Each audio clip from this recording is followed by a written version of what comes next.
sa Papa Dudut Stories, ikaw ay hindi nag-iisa.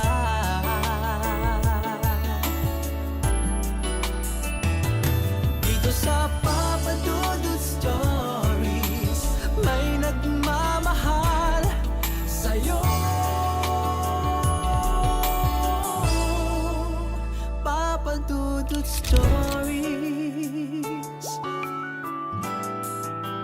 Papa Dudut Stories. Dear Papa Dudut, sa lahat po ng mga nakatutok ngayon, huwag kalimutan na mag-like, mag-share at mag-subscribe.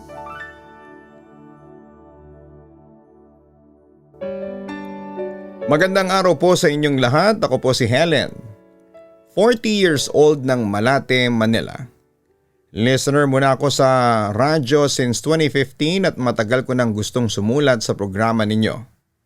Buti na lamang at nagkaroon kayo ng pagkakataon na makapag-upload ng inyong mga content via online. At nagkaroon din ako ng pagkakataon na tapusin ang aking sulat at dito ko na rin po piniling magpadala. Natatandaan ko pa noong araw na kinasal kami ni Franco. Noong mga panahong yun ay masayang masaya kami. Oo, mahal na mahal namin ang isa't isa. Pero sa kulturang Pinoy, alam nyo namang hindi lang yung asawa ang pinapakasalan mo, kundi pati ang buong pamilya niya. Ibig sabihin ay kailangan mong pakisamahan ang pamilya ng asawa mo. At doon nagsimula ang kalbaryo ko. Ang biyenang ko si Mami Didith ay taga Cavite at talagang matapang ang presensya. Simulat sa pool ay hindi niya ako gusto para sa anak niya dahil sa may gusto siyang ibang babae para sa anak niya. Lumipas ang 3 taon, lalong naging masama ang pagtrato sa akin ni Mami Didith dahil sa loob ng mga taong lumipas ay hindi kami magkaanak-anak ni Franco. Kahit na anong gawin naming posisyon, pag-inom ng gamot para lamang maging fertile ako, pero hindi pa rin ako mabuntis. Sabi niya sa akin, nung huling reunion namin, ako raw ang malas sa buhay ni Franco. Para raw akong tuyot na lupa na walang pag-asang mamunga. At mas mabuting maghiwalay na lamang kami para makahanap si Franco ng babaeng may silbi. Masakit sobra pero tinis ko ang lahat dahil ayaw kong mag-away silang mag-ina. Pero isang araw ay biglang nagbago ang ihip ng hangin nang bumisita si Mami Didith sa condo namin dito sa Malate. Akala ko ay magiging giyera na ang dinner. Pero laking gulat ko nang yakapin niya ako pagpasok pa lamang ng pinto. Ngiting-ngiti siya at tinawag pa akong anak, sabay abot ng isang malaking cooler. Sabi niya ay galing daw siya sa isang matandang manggagamot sa probinsya at may dala siyang espesyal na regalo para sa akin. Pagbukas ko ay amoy na amoy ang bango ng native na manok na niluto sa gata at mga halamang gamot. Ang sabi niya, "Helen, pasensya ka na sa mga nasabi ko noon. Gusto ko lang talagang magkapo. Kainin mo to at pampalinis ng sinapupunan para magka-baby na kayo." Pero may kakaiba siyang kondisyon na medyo nagpataas ng balahibo ko habang nag-uusap kami sa kusina. Bulong niya sa akin, dapat daw ay ako lang ang kumain nung dala niyang pagkain at bawal ibigay kahit kanino. Lalo na kay Franco. Gamot daw kasi yon at baka malason ang lalaki kapag nakatikim dahil para lang daw sa babaeng gustong magkaanak ang bisa nito. Pinilit niya akong kumain kaagad sa harapan niya, pero dahil sa kaba ng dibdib ko ay nagdahilan ako na maliligo muna ako at mamaya na lamang kakain pagkatapos. Pumayag naman siya pero halatang naiinip at binabantayan pa ako hanggang sa makalabas ako ng banyo para siguraduhing ilalagay ko sa plato ko ang pagkain. Dinala ko ang plato ko sa balcony ng condo unit namin. Kunwari ay doon ko kakainin habang nagpapahangin. Pero ang totoo, hindi talaga tanggap ng sikmura ko ang tingin ni Mami Didith. Kaya ibinigay ko na lamang ang pagkain kay Cheese, ang alaga naming aso na sobrang lakas at malusog. Pagkabalik ko sa loob ay nagkunwari akong tapos na at nagpasalamat sa kanya nang may kasama pang ngiti. Nakita ko ang isang malamig at nakakatakot na ngiti sa labi niya na parang may nagawa siyang isang malaking tagumpay. Sabi niya, "Mabuti naman anak at ngayon magpahinga ka na at hayaan mong gumapang ang bisa ng gamot sa katawan mo." Pumasok ako sa kwarto pero hindi ako mapakali kaya sumilip ako sa bintana para tingnan si Cheese. Nanlumo ako sa nakita ko dahil si Cheese ay nagkakakawag na sa sahig at bumubula ng bibig habang namumuti ang mga mata. Wala pang 2 minuto ang aso namin ay nanigas at tuluyang nawala ng buhay sa gitna ng balcony. Doon ko napagtanto na kung kinain ko ang manok na yon, ako sanang nakandusay ngayon sa sahig. Ang biyanang ko na dapat ay tumatayong pangalawang ina ko ay nagawang maglagay ng lason sa pagkain ko para lamang mawala ako sa landas nila. Hindi pa natatapos ang takot ko dahil narinig ko si Mami Didith na may kausap sa phone sa kabilang kwarto kaya dahan-dahan akong nakinig sa pinto. Narinig ko ang bulong niya na nagsasabing tapos na. Nagawa ko na. Siguradong mamaya lang ay magsusuka na yan ng dugo at mawawala na sa mundo. Sa wakas ay malaya na ang anak ko sa baog na yan at makakasama na niya ang babaeng pinili ko para sa kanya. Sa tindi ng kaba ko ay biglang tumunog ang phone ko dahil sa isang notification kaya napatigil siya sa pagsasalita. Sumigaw siya ng sino yan at narinig ko ang mabilis niyang yabag patungo sa kwarto kung saan naroon ako. Tumakbo ko kaagad sa loob ng banyo at nilakang pinto habang nanginginig ang buong katawan ko sa takot. Naririnig ko na ngayon ng malalakas na kalabog niya sa pinto. At pilit na pagpihit sa door handle habang sumisigaw siya na bakit daw ako gising pa at hindi natutulog. Alam na niyang hindi ako tinablaan at alam na niyang narinig ko ang lahat ng plano niya. Sinubukan kong tawagan si Franco pero hindi niya sinasagot ang mga tawag ko dahil marahil ay busy siya sa opisina o nasa gitna ng meeting. Sa sobrang depression ko, nag-text na lamang ako sa kanya ng Franco, please uwi ka na. Papatayin ako ng nanay mo. Pero wala talagang response na nakuha mula sa asawa ko. Kaya naisipan ko na lamang na humingi ng tulong sa aking pamilya.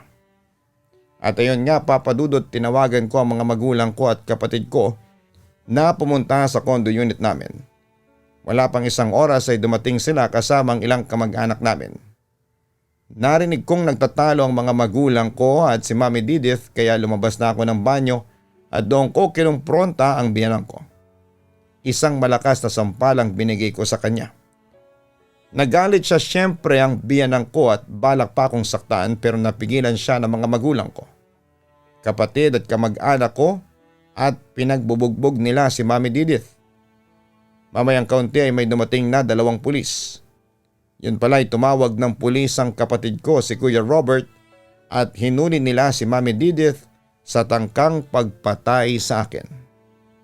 Nakakuha at sinecure din nila yung sample ng manok na dinala ni Mami Didith para masuri kung anong klaseng lason ang nilagay doon. Samantala, nang dumating si Franco ay nagalit siya sa akin. Bakit pinakulong ko ang kanyang ina? Sinabi ko sa kanya ang totoo na gusto akong lasunin ni Mami Didith. Nung una ay hindi naniniwala si Franco na magagawa yun ng kanyang ina. Pero nang lumabas ang resulta ng sinagawang test doon sa pagkaing dinala ni Mami Didith para sa akin ay lumabas nga na positive ito sa lason. Sa kabilang banda papadudot bukod kay Mami Didith ay nakulong din ang sister-in-law kong si Ate Reggie dahil kasabwat siya ng biyanan ko at malaki din ang galit sa akin. Nakiusap naman si Franco sa akin na iurong ko na ang demanda pero tumutol ako at ang mga magulang ko. Kaya sa huli tuluyan nang nakulong sina Mami Didith at Ate Reggie na naging dahilan para maggalit sa akin ang buong angkan ni Franco. Pero Papa Dudut, binaliwala ko yon at pinagpatuloy ko pa rin ang pagsasama namin ni Franco. Sa kabila ng naging desisyon ko. Sinabi ni Franco sa akin na mahal pa rin niya ako. At handa raw niya akong ipagtanggol sa galit na galit niyang angkan. Naniwala ako doon, lumipat kami ng ibang kondo para na rin sa kaligtasan ko. At tinanggal na ni Franco ang komunikasyon niya sa pamilya at mga kamag-anak niya para sa akin. Iyon ang alam ko. Lumipas ang halos 1 taon ay nahatulang guilty sina Mami Didith at Ate Reggie at 2 buwan ang lumipas namatay si Mami Didith sa kulungan. Hindi ako nakaramdam ng konsensya ng mga panahong yon. Katunayan ay nag-celebrate pa kami ni Mama at Papa at mga kapatid ko habang nagluluksa si Franco. Although naaawa din ako sa asawa ko kasi gusto niyang puntahan ang burol ng kanyang ina pero hindi siya makapunta. Kasi tinakwil na siya ng kanyang pamilya. Kaya bilang asawa ay sinabi ko sa kanya ito. Hindi na sila ang pamilya mo. Ako na ang pamilya mo at mamahalin kita at ipaglalaban hanggat nabubuhay ako. Pagkatapos noon ay may romance na nangyari sa amin. Mahalaga ito kasi dito na ako nabuntis. Kaso Papa Dudut 2 months pagkamatay ng kanyang ina ay parang nagibang pakikitungo sa akin ng asawa ko. Nung sabihin ko sa kanyang buntis ako at magkakaanak kami ay wala siyang reaksyon. Nakaramdam na ako ng matinding kaba at cold feet. Napansin ko na naging sobrang kuripot ni Franco pagdating sa akin. Hindi siya nagbibigay ng pera o bumibili ng kahit na anong kailangan ko para sa sarili ko. Pero noong magkasintahan pa lamang kami na dadaan niya ako sa pagluluto at pagpapakain ng masasarap na ulam tuwing bibisita ako sa kanya. May sarili naman akong pera at trabaho noon kaya hindi ko masyadong binigyan ng pansin ang pagiging madamot niya sa material na bagay. Samantala tuwing sinusubukan kong pag-usapan ang kawalan niya ng suporta sa mga kailangan ko ay palagi itong nauuwi sa away. Nakakapagtaka lang dahil nakakaya niyang magpadala ng pera sa kung sino-sinong ibang tao. Pero sa akin na asawa niya ay wala siyang maibigay. At laging katwiran niya, pinapakain naman daw niya ako at dapat pa akong magpasalamat na ginagawa niya yon. Grabe ang mindset niya na parang utang na loob ko pa na binibigyan niya ako ng pagkain sa loob ng sarili naming bahay. Maraming beses ko na siyang pinahiram ng pera at sinasalo sa mga bayarin niya. Pero kahit na kailan ay hindi niya binalik ang mga yon. Lahat ng ipon ko na sana ay gagamitin ko para sa panganganak ko ay naibigay ko na sa kanya. Akala ko kasi kapag pinakitaan ko siya ng kabutihan ay magbabago ang pananaw niya at matututo siyang magpahalaga sa akin. Pero dumating ako sa point na na-realize kong hindi na talaga siya magbabago. Kaya naman hinayaan ko na lang basta't may nakakain pa ako hanggang sa mga anak. Pero ang nangyari kahapon ang tuluyang nakadurog ng pagkatao ko. Dahil hindi ko akalaing magagawa niya yon. Pinilit niya akong pumunta muna sa bahay ng mga magulang ko dahil may kailangan daw siyang puntahan na importante at malayo. Habang nandun ako ay tinatawagan ko siya dahil usapan namin ay susunduin niya ako para makauwi na kami. Pero bigla niyang pinatay ang phone niya at hindi sumasagot sa mga text ko hanggang sa nakatulog na lamang ako doon sa sobrang pagod. Nagising ako bandang 7:00 ng gabi at doon ko lang siya nakuha sa tawag nung binuksan na niya ang cellphone niya. Sabi niya ay magsisimula na akong bumiyahe pa uwi dahil pauwi na rin daw siya galing sa nilakad niya. Sobrang sama ng panahon at ang hirap ng daan pa uwi sa amin. Isipin mo na buntis ako at medyo nahihirapan ako sa pagkilos ha. Nasalubong ko na lamang siya malapit sa bahay namin at sabay na kaming pumasok. Pero pagtapok ko pa lamang sa pinto ay iba na ang pakiramdam ko, Papa Dudut. Maniniwala ba kayo na kaya pala pinaalis niya ako ay para makapagdala siya ng ibang babae sa loob ng bahay namin? At ang masakit pa rito, doon pa sila natulog sa mismong matrimonial bed namin. Sa kama kung saan kami dapat magkasama. Sinubukan niyang burahin ang lahat ng ebidensya bago ako makarating pero hindi na itago ang lahat. Nung hinarap ko na siya ay hindi ko na napigilan ng sarili ko at nasigawan ko siya sa sobrang sakit nang nararamdaman ko sa ginawa niya. At dahil nga sa mga nangyari at sa naging pagtatalo namin ay dinugo ako noon.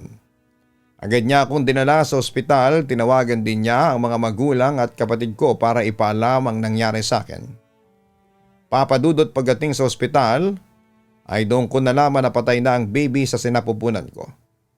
Nanlumo ako noon, iyak ako ng iyak dahil ang tagal kong hinintay na magkaanak tapos ay ganun lang ang mangyayari.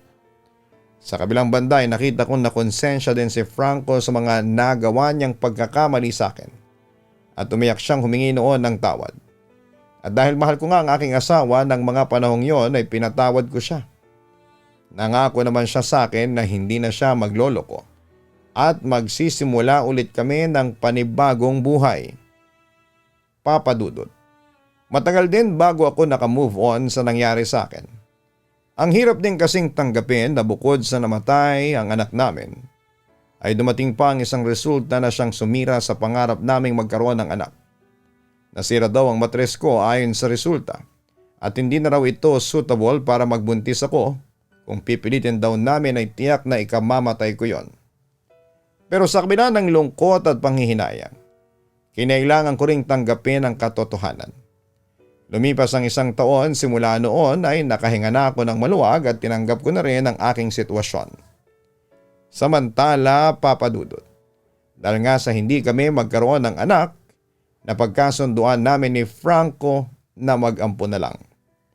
Pero nagulat na lamang ako sa aking asawa nang sabihin niya sa akin na meron na siyang gustong ampunin.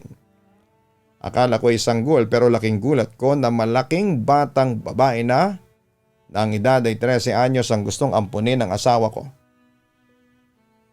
Dahil naman sa ayaw kong sumama ang loob ng asawa ko sa akin ay pumayag ako. Inampo namin ang batang babae, anak ng labander ng kapitbahay namin. Nakikita namin kung paano siya bugbugin ng madrasta niya kaya naawa kami at kinuha namin siya. Inampo namin siya pero hindi legal kaya ang ginagamit pa ring apelyido ng bata ay ang apelyido ng mga magulang niya.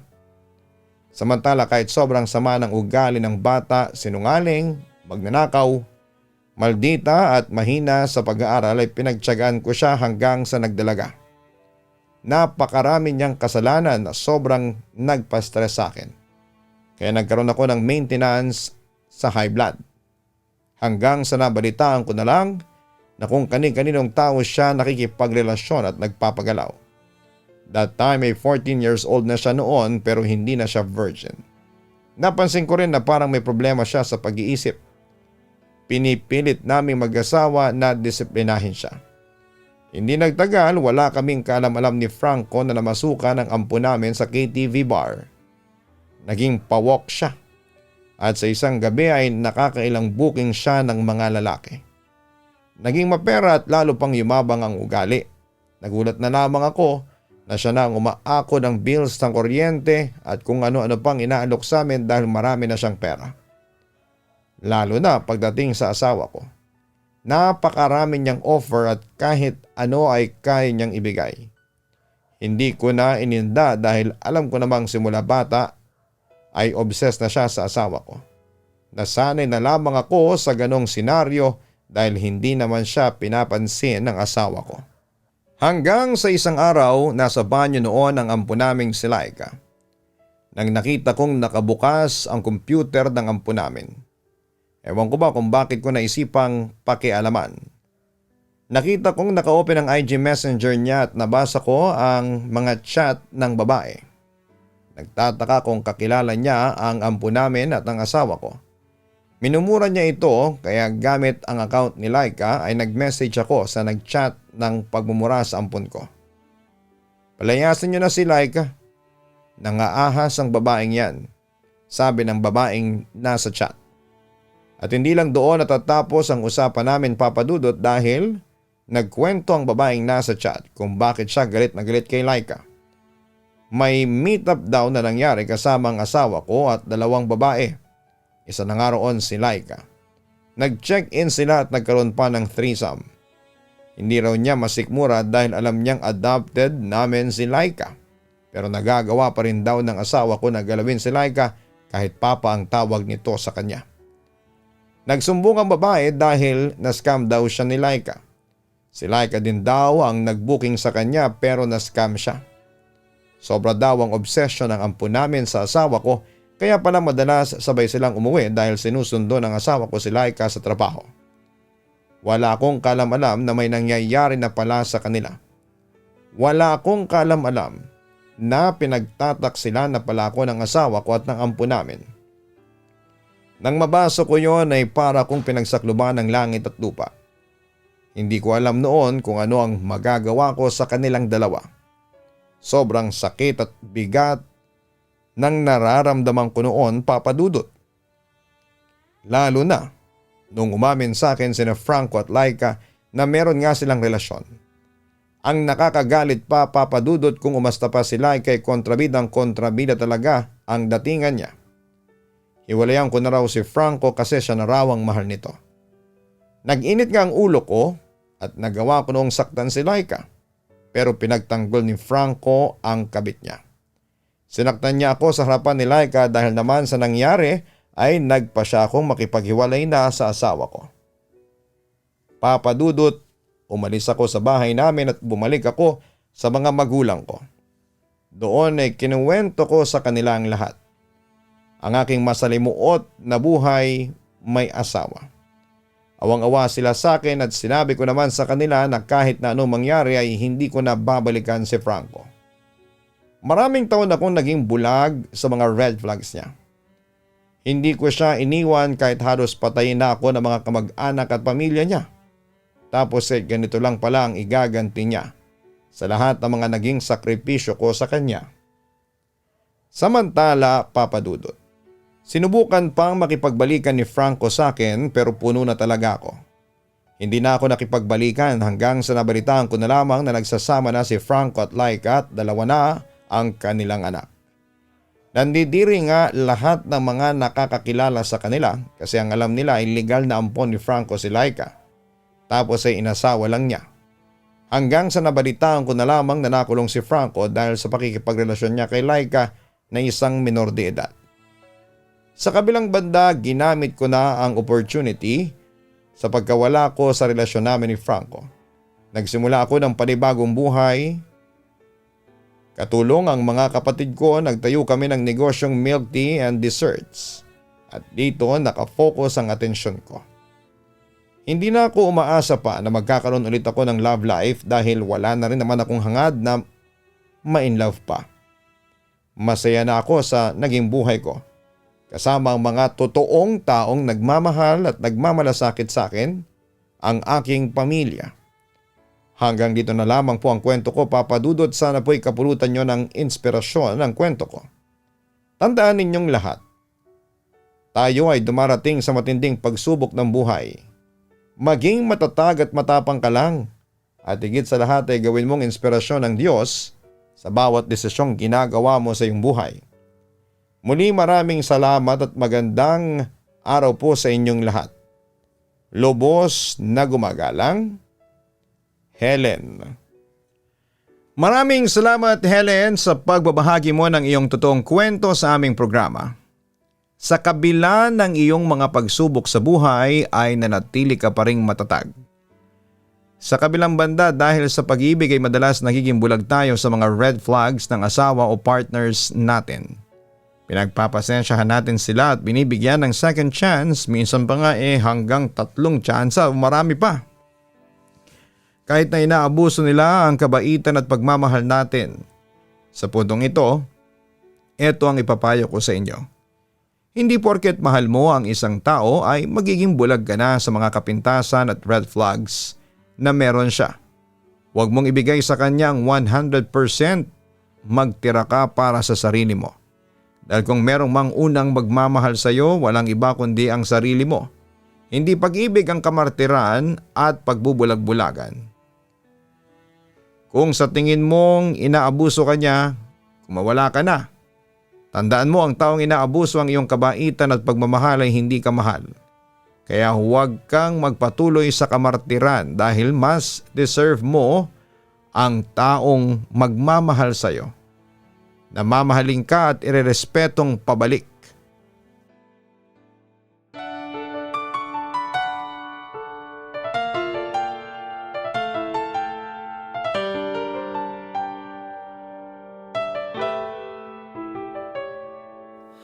Ang buhay ay mahiwaga,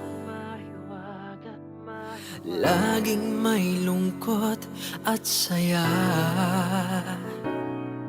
Sa Papa Dudut Stories, laging may karamay ka.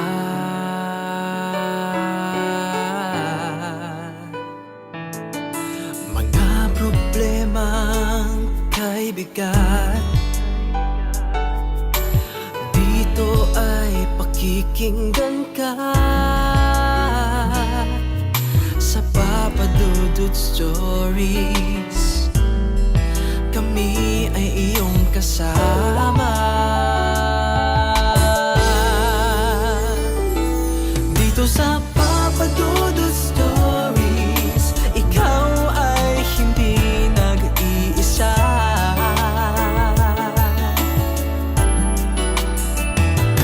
Dito sa Papa Dudut Stories, may nagmamahal sa'yo. Papa Dudut Stories, Papa Dudut Stories,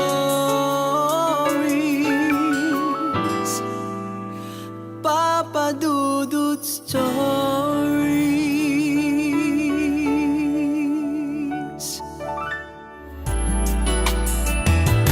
Dito sa Papa Dudut Stories, may nagmamahal sa'yo.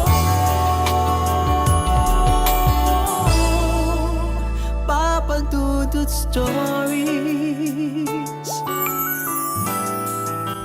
Papa Dudut Stories.